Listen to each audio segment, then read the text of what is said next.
আমরা জানি, মহাভারতে পাণ্ডব ও কৌরবদের মধ্যে ন্যায় ও ধর্মের জন্য লড়াই দেখানো হয়েছে। কুরুক্ষেত্র অন্যায়কারী কৌরবদের মৃত্যুর সাক্ষী থাকলেও পাণ্ডবরা ৩৬ বছর ধরে ধর্মের নিয়ম অনুসারে হস্তিনাপুর শাসন করেছিলেন। তাদের নাতি পরীক্ষিতের অভিমন্যু এবং উত্তরার পুত্র নিরাপদ হাতে তাদের রাজ্যের নিরাপত্তা নিশ্চিত করার পর পাণ্ডবরা দ্রৌপদীকে নিয়ে পৃথিবী ত্যাগ করার সিদ্ধান্ত নেন। তাদের সমস্ত ধর্মের জন্য স্বর্গে স্থান পাওয়ার আশায়। এর জন্য তারা যাত্রা শুরু করেন, মেরু পর্বতে আরোহণ করেন যা তাদের স্বর্গলোকে স্বর্গ নিয়ে যেতে পারে। পথে তারা একটি কুকুরের সাথেও বন্ধুত্ব করে, কিন্তু এগিয়ে যাওয়ার সময় তারা পিছলে পড়ে যায় এবং একে একে মারা যায়। প্রথমে দ্রৌপদী, তারপর সহদেব, নকুল, অর্জুন এবং অবশেষে ভীম। কথিত আছে যে যুধিষ্ঠির একবারের জন্যও পিছন ফিরে যাননি এবং কাউকে সাহায্য করতে অস্বীকৃতি জানাননি, কারণ তিনি এই যাত্রা শুরু করার সময় সবকিছু ত্যাগ করেছিলেন। তিনি আরও ভেবেছিলেন যে সবকিছু ত্যাগ করলে তিনি স্বর্গে স্থান পাবেন, অন্যথায় তিনিও মারা যাবেন। যুধিষ্ঠির এবং কুকুরটি যখন পাহাড়ে আরোহণ করতে থাকে, তখন ভগবান ইন্দ্র তাদের রথে স্বাগত জানান। ইন্দ্র বলেন যে যুধিষ্ঠির সর্বদা সদাচারী ছিলেন এবং তাকে তার রথে আমন্ত্রণ জানান। স্বর্গের শেষ দরজায় নিয়ে যাওয়ার প্রস্তাব দেন। যুধিষ্ঠির কুকুরটিকে সাথে নিয়ে যাওয়ার জন্য ভগবান ইন্দ্রের কাছে অনুরোধ করেন, যা ইন্দ্র অস্বীকৃতি জানান। যুধিষ্ঠির কুকুরটিকে সাথে নিয়ে যাওয়ার ব্যাপারে অনড় থাকেন। যুধিষ্ঠির কুকুর ছাড়া স্বর্গে প্রবেশ করতে অস্বীকৃতি জানান। তিনি বিশ্বাস করতেন যে উভয়েরই সমান যোগ্যতা রয়েছে এবং তিনি বলেছিলেন যে ন্যায়ের খাতিরে তিনি হয় কুকুরের সাথে স্বর্গে প্রবেশ করবেন, নয়তো আদৌ প্রবেশ করবেন না। ইন্দ্র যুধিষ্ঠিরের নীতি ও সততায় সন্তুষ্ট হয়ে তাকে স্বর্গে স্বাগত জানান। পরে যুধিষ্ঠিরের কাছে প্রকাশ পায় যে কুকুরটি ছদ্মবেশে ভগবান যম। অবশেষে যুধিষ্ঠির স্বর্গে পৌঁছানোর জন্য ইন্দ্রের রথে চড়েছিলেন।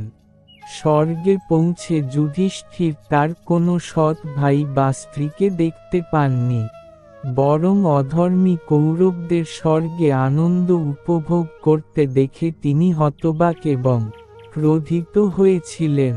তার নজরে আনা হয়েছিল যে কুরুক্ষেত্রের ভূমির কারণে তারা স্বর্গে ছিলেন।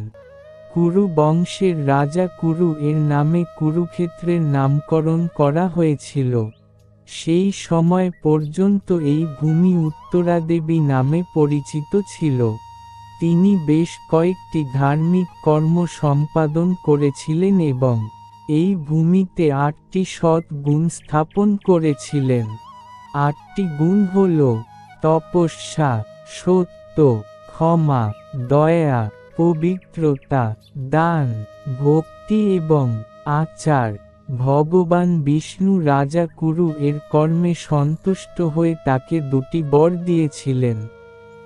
প্রথমত, এই ভূমি চিরকাল কুরুক্ষেত্র নামে পরিচিত একটি পবিত্র ভূমি হবে, যার অর্থ কুরুর ভূমি। দ্বিতীয়ত, এই ভূমিতে মৃত্যুবরণকারী যে কেউ স্বর্গে যাবে। কুরুক্ষেত্র ধর্মক্ষেত্র, পবিত্র স্থান এবং ভগবদ্গীতার ভূমি নামেও পরিচিত। এভাবেই কৌরবরা, যারা কুরুক্ষেত্রে ক্ষত্রিয় যোদ্ধা হিসেবে কর্তব্যরত অবস্থায় মারা গিয়েছিলেন, তারা স্বর্গে স্থান পেয়েছিলেন। কিন্তু যুধিষ্ঠির এই ব্যাখ্যায় সন্তুষ্ট হননি এবং তার ভাইবোন এবং স্ত্রী সম্পর্কে জিজ্ঞাসা করেন। তখনই তাকে স্বর্গ থেকে নরকে নিয়ে যাওয়া হয়, যা ছিল দুঃখে ভরা। সেখানে তিনি লক্ষ্য করেন যে তার ভাই এবং স্ত্রী তাদের ব্যক্তিগত পাপের জন্য কষ্ট ভোগ করছেন। স্বর্গে যাওয়ার পথে তাদের মৃত্যুর কারণগুলি নিম্নলিখিত হতে পারে: ব্যক্তিগত পাপ। দ্রৌপদীকে অসম্পূর্ণ বলে মনে করা হতো কারণ তিনি তার অন্যান্য স্ত্রীদের চেয়ে অর্জুনকে বেশি পছন্দ করতেন। সহদেব তার আত্মমর্যাদা এবং জ্ঞানের জন্য অহংকারী ছিলেন। নকুলের নিজের চেহারার প্রতি এতটাই মুগ্ধতা ছিল যে সে নিজেকে পৃথিবীর সবচেয়ে সুদর্শন মানুষ বলে মনে করত। অর্জুন নিরাপত্তাহীন বোধ করতেন। তিনি গর্ব এবং অহংকারে ভরা ছিলেন। অন্যান্য তীরন্দাজদের প্রতি ঈর্ষান্বিত ছিলেন এবং বিশ্বের সবচেয়ে দক্ষ এবং সবচেয়ে শক্তিশালী যোদ্ধা হতে চেয়েছিলেন। ভীমকে একজন পেটুক হিসেবে বিবেচনা করা হতো, যে অন্যের ক্ষুধার কথা না ভেবে অতিরিক্ত খেয়ে ফেলত। যাই হোক, যুধিষ্ঠিরকে আশ্বস্ত করা হয়েছিল যে এটি অস্থায়ী এবং ঋণ পরিশোধ হয়ে গেলে তারা স্বর্গে যোগ দেবে। যুধিষ্ঠির তার ভাইদের সাথে বিশ্বস্তভাবে দেখা করেছিলেন, কিন্তু নরকে রক্তপাত এবং রক্তপাতের দৃশ্য এবং শব্দ তাকে ভীত করে তুলেছিল। প্রাথমিকভাবে তিনি পালিয়ে যেতে প্রলুব্ধ হয়েছিলেন, কিন্তু তার প্রিয়জনদের কণ্ঠস্বর শুনে যারা তাকে দুঃখের মধ্যে তাদের সাথে থাকার জন্য ডাকছিল, তিনি নিজেকে নিয়ন্ত্রণ করেছিলেন। তিনি ঐশ্বরিক সারথীকে চলে যাওয়ার নির্দেশও দিয়েছিলেন, কারণ তিনি স্বর্গে তার শত্রুদের সাথে থাকার চেয়ে নরকের মধ্য দিয়ে যেতে চেয়েছিলেন। এমনকি যদি এর অর্থ ভালো লোকদের সাথে থাকতে হয়। অবশেষে এটি তাকে পরীক্ষা করার এবং একটি সাদা মিথ্যা দ্রোণাচার্যের কাছে অশ্বত্থামার মৃত্যুর মিথ্যা বলার পাপের জন্য তাকে শাস্তি দেওয়ার জন্য আরেকটি ভ্রম হিসাবে পরিণত হয়েছিল। এই গল্পের আরেকটি সংস্করণ সেই বিন্দুকে ঘিরে আবর্তিত হয় যেখানে যুধিষ্ঠির নরকে ফিরে গিয়েছিলেন। দেবতারা সেই স্থানে এসেছিলেন যেখানে যুধিষ্ঠির ছিলেন।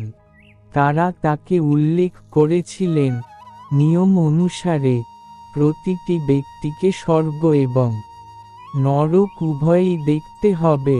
যদি কেউ ভালো কাজ করে, তাহলে সে প্রথমে নরক দেখে এবং পরে স্বর্গ উপভোগ করে, আর পাপী আত্মাদের ক্ষেত্রে এর বিপরীতটা প্রযোজ্য। এখন তুমি নরক কি তা বুঝতে পেরেছ? চলো স্বর্গে ফিরে যাই। তোমার প্রিয়জনরা নরকের আভাস পেয়ে স্বর্গে তোমার জন্য অপেক্ষা করছে। যুধিষ্ঠির যখন স্বর্গে সকলের পাণ্ডব, দ্রৌপদী এবং কৌরবদের সাথে দেখা করলেন, তখন তারা বুঝতে পারলেন যে তারা দেব, অসুর, যক্ষ, গন্ধর্ব বা অপ্সরার অবতার এবং তাদের আদি সত্তার সাথে মিশে গেছেন। যুধিষ্ঠির ভগবান যমের সাথে মিশে গেছেন। তার প্রিয়জনের পাপ সম্পর্কে জানার পর যুধিষ্ঠির অনুভব করলেন যে কৌরবদের পাপের সামনে এই পাপগুলি খুবই ছোট।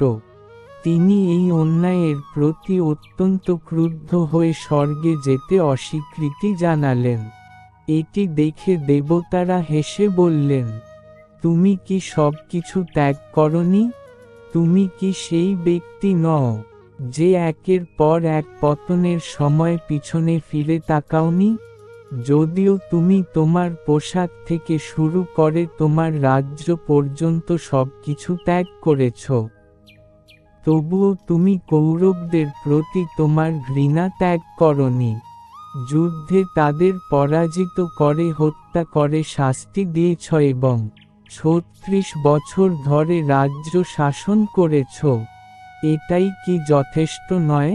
যদি তুমি এখনো তোমার অতীতের জিনিসপত্র এবং নেতিবাচক আবেগ বহন করে থাকো, তাহলে তুমি কিভাবে স্বর্গে থাকতে পারো?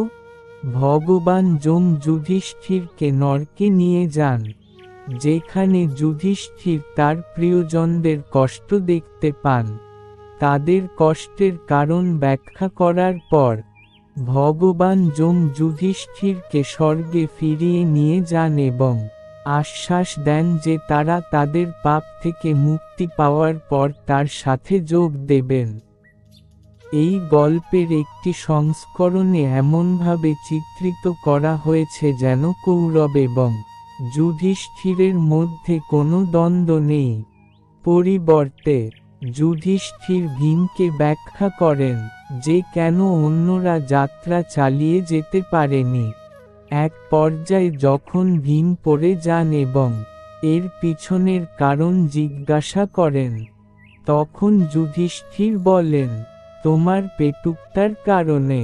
তারপর যুধিষ্ঠির এবং কুকুরটি স্বর্গের দিকে রওনা হন।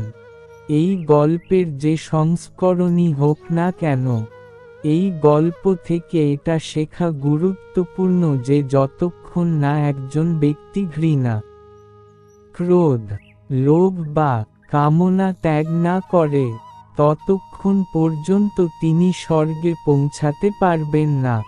আক্ষরিক অর্থে স্বর্গ বা নরক বোঝানোর চেয়েও বেশি কিছু, এটি তাদের মনের অবস্থা হিসাবে দেখার বিষয়ে। শান্তি, স্বর্গ অর্জনের জন্য রাগ এবং ঘৃণা ত্যাগ করতে হবে, অন্যথায় তারা নরক কষ্ট ভোগ করতে থাকে। মোহনা রয় অ্যান্ড অমিত রয়।